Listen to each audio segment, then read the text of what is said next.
We are going to have a little fireside chat. I wish we could cue the fire. Welcome, Senator Blackburn. Well, it's so good to see you. It's so great to see you again. Thank you. And thanks for all the good work you're doing. Well, likewise, I am so happy to have a fellow warrior for the American dream and great education opportunities. So I'd love to start with that as we, today, and you have a real job, so you were very occupied, but today we talked a lot about the 6 months or plus to America 250, and then how we continue after that. What are some of the things you're thinking about and your own opportunity? I'd like to know a little bit about your story and how you think of America and America becoming 250 years old with your background and what you want to see us achieve. Sure. Let me start with a little bit of the background and work toward that America 250.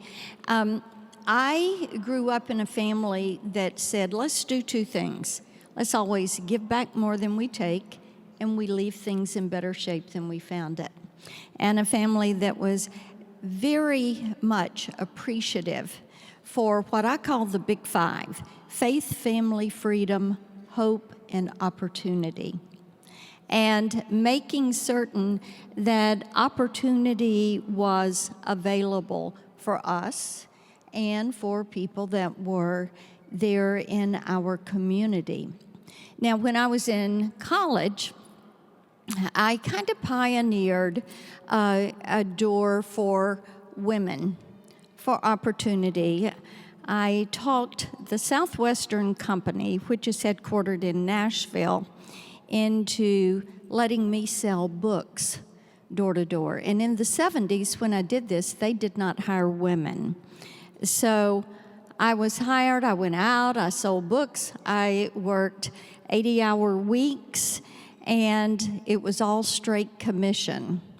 And Jeannie, from that, I learned the importance of the difference between managing assets and leading people, as I built an organization and became a sales manager for that company. And Speaker Mike Johnson did the same thing to get through school.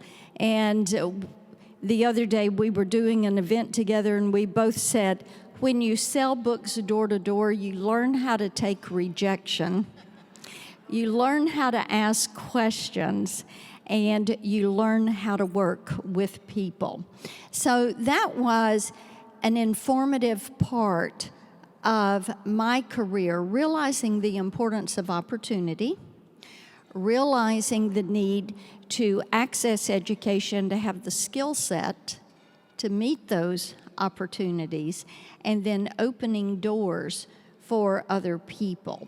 And as we talk about America 250 and the magnificence of this great nation, I think that a part of education and what we need to impart to children is the fact that this is the greatest nation on the face of the earth for allowing opportunity and opening new opportunities for people. You know, the good thing about our nation, and yes, we believe in our founding principles and we honor our founding fathers, and we know that we have freedoms that others do not enjoy. But the great thing is for kids to realize that here in the United States, they can dream those big dreams, and they can find a way to make those dreams come true. And as we talk about the greatness of our nation, my hope is that we will impart to every child, that we will plant those seeds of desire that will encourage them to dream those big dreams and then work to make those dreams come true.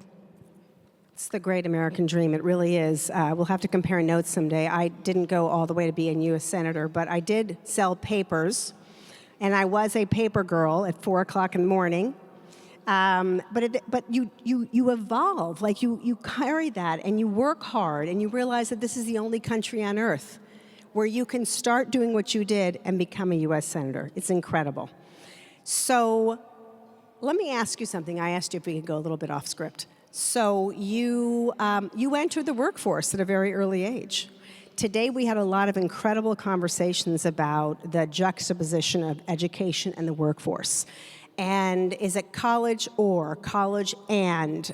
Lots of people talk about Mike Rowe, Linda McMahon, our dear education secretary, has him visiting. But there is also an ambition with civics and education as well as skills. What do you think about how we get to the right level of offering for our kids so that they can be what they want to be, but they also have pathways? And laying forth those pathways, I think, is so important. We were talking during dinner. I think there are a few simple things we should commit ourselves to when we talk about what we instill in young people. We need to, first of all, everybody, in my opinion, everybody needs to admit one-size-fits-all education has been an absolute failure. And it just does not work. The next thing is the greatest gift we can give a child is for that child to realize how they best learn. Every child is different. Chuck and I have 2 children and 4 grandchildren. And for each of our 2 children, we chose different educational pathways. And for the grandsons, our daughter and son-in-law, we have helped them to allow that independence for different educational pathways because children learn differently. They retain information differently. And then the third thing is to get those children onto a pathway where they can realize their version of the American dream. For some children, it will be attending a TCAT, which that is our vocational technical training in Tennessee. For other children, it is going to be a community college. For other children, it is going to be a 4-year institution, or it may be pursuing other avenues, service in the military. But making certain we get those children on the right path.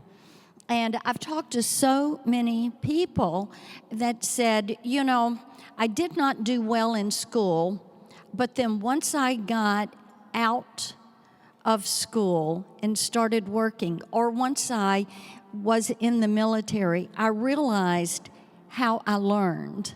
So if we could begin to help define that when a child is in elementary school, what an amazing gift. And this is one of the reasons school choice has been so vitally important, because it allows parents the opportunity to put a child into a setting where they're going to flourish. Yeah, and not to track those kids, right? So when I was growing up, even now, before you arrived, we honored Howard Fuller, who helped Democratic Black Panther State Senator Polly Williams work with Tommy Thompson, Governor Thompson, to create the first school choice program in the nation. And one of the things that we used to talk about is, and this even happened when I was in school, people would say, like I had like my 4 best friends, you'll love these names, Mona Tallarico, Barbara Trifoletti, and Brenda Alsdorf, and all of a sudden, sophomore year one day, they disappear. They're not showing up at classes. I'm like, where are you? They're on buses and they're going to vocational programs. And that was okay, but they didn't choose it. Someone chose it for them, right? And so we have to make sure these workforce programs are integrated into early years, and they're things that people identify and they want to be. I was like, oh, I didn't know you wanted to be a beautician. She's like, I didn't know either. I just wasn't good at math. Like honestly, true story. So how do we make sure that policy at the federal level and state level, which we're going to talk about because you're going for that in a little bit, how do we make sure policy at the federal level honors the choices and flexibility of of leaders in education, of state education leaders? I've got to tell you, I think Secretary Linda McMahon is doing a phenomenal job. And the fact that she is actually working herself out of a job and doing such a great, what a magnificent effort. I really admire what she's doing, because she and President Trump are turning responsibility back to the states. And here's the good thing. The states are going to be able to innovate, and they're going to bring forward new ideas and new concepts. And that is going to be awesome. I know Senator Cassidy is here, and we've had legislation, Senator Daines has led on it, that would turn all the money coming from Department of Education into block grants, and then giving states the opportunity to innovate and how they're going to use those funds. Removing the mandates that the U.S. Department of Education puts on classroom teachers. I was talking with a classroom teacher who has been one of these skeptics on school choice. And she had stopped me at church one day. Oh, I'm so upset because the U.S. Department of Education is going to be folding. And I said, Pam, tell me what the U.S. Department of Education has done for you. I said, give me one example. She thought about it. And she said, well, they send me a lot of paper to fill out. And I said, yes, and you probably never hear back about how they're using that data and information. I said, look, the U.S. Department of Education wastes nearly $70 billion a year. They have had 4,400 employees. Most of those employees are making six figures. They're making twice or more what a classroom teacher is making, and they're not teaching a single student anything. And if you just look at repositioning those dollars into block grants, into the states, into programs where they can define a deliverable and execute the mission and the activity to meet that deliverable, you're going to have children that are going to have better test scores, and they're going to be more focused on academic work. So what do you say to people who go, okay, the reason we don't want block grants is because we don't trust states? So great intentions, IDEA, Title I for poor and disadvantaged kids, IDEA for children with special needs disabilities. We have one of the leaders of that in this room right now, Diane Diaz-Harrison. And they say that if you just send it to states, states will muck it up and the federal government has to figure it out.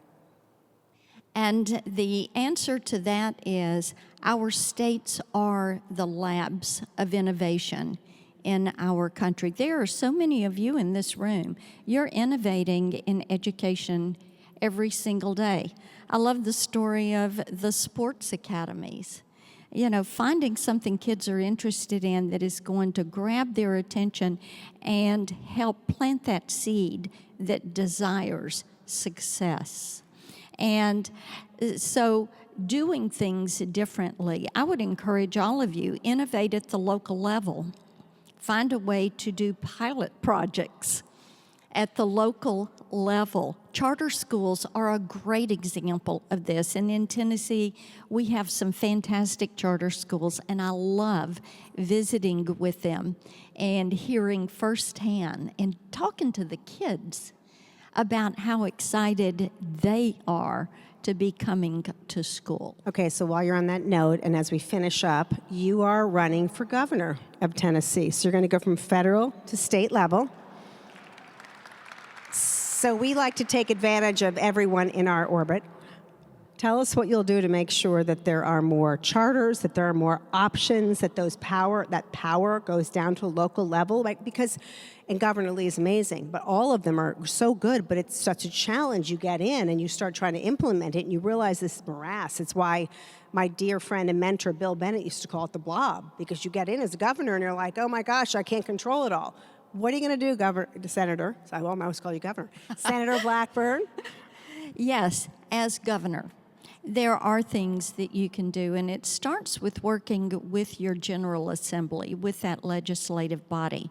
And I served in the state Senate, and then in the U.S. House, and now the U.S. Senate.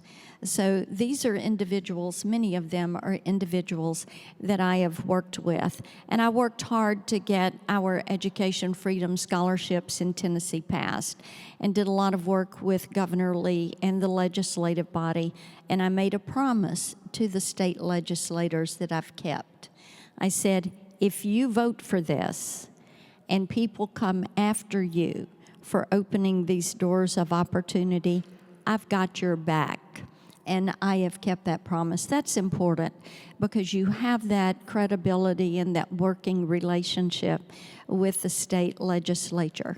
The second thing that you can do is to make certain that you're opening those opportunities for charter schools to get approved more quickly. As I've visited with some of the schools, and as we've looked at our Freedom Scholarships, if you put a shot clock on how much time you give a local school board to approve a charter school, and if they don't approve it by that time, it comes to the state.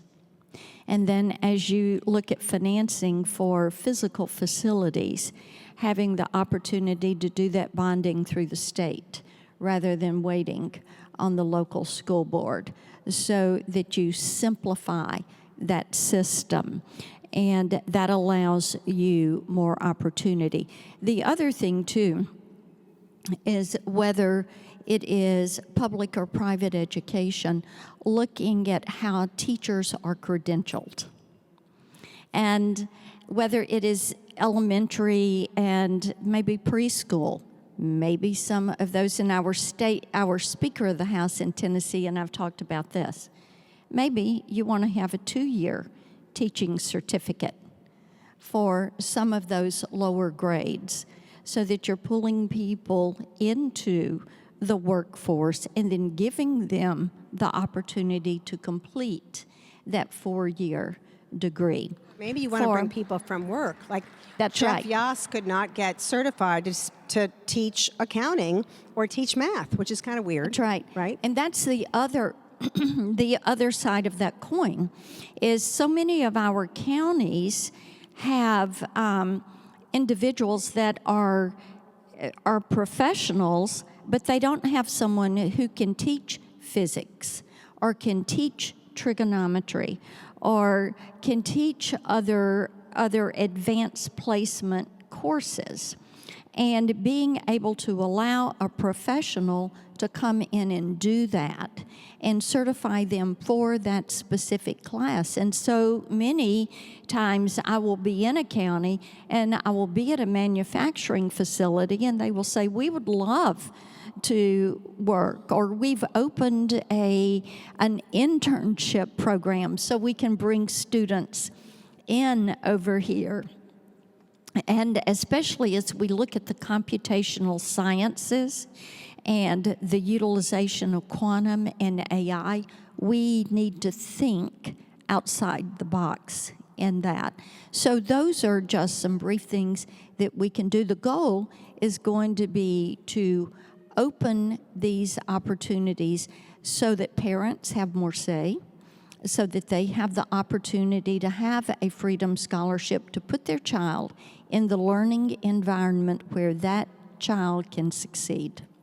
Well, that is exactly why we're all here, and I have to tell you, you have hundreds of partners in the room that are willing to aid and abet you in any effort you do in the future in whatever capacity, and thank you so much for taking time out of your schedule to join us. Senator Blackburn. Delighted. Please Thank give us a you round of all. applause.